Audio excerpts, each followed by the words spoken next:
The government is keeping a close eye on developments in the property market. It stands ready to adjust policies to maintain a stable and sustainable property market that's in line with economic fundamentals.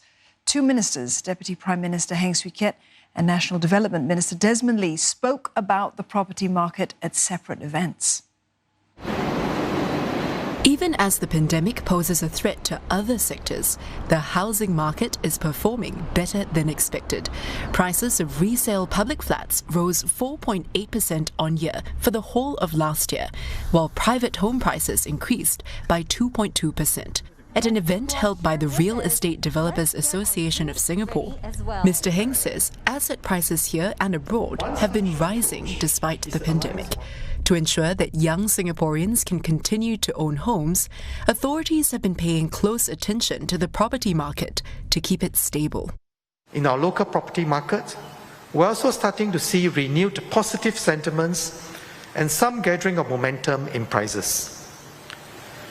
We'll remain vigilant as the economic outlook remains very uncertain.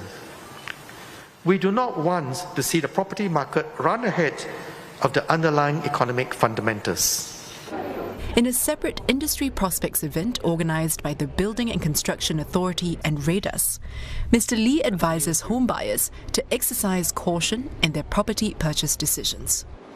Given the uncertain economic outlook and possible rises in interest rates, buyers should be mindful of their ability to service long-term mortgage obligations before making long-term financial commitments.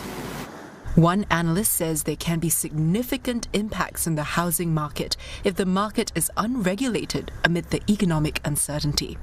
He says the authorities are likely to refer to existing policy tools like the additional buyer's stamp duty when making adjustments.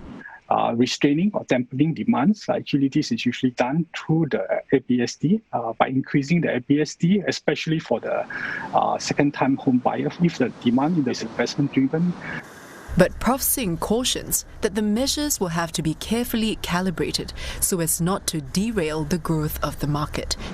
He adds that authorities will have to juggle between ensuring buyers can afford owner-occupied homes while coming up with measures to target investors who he says are contributors to the price inflation of homes.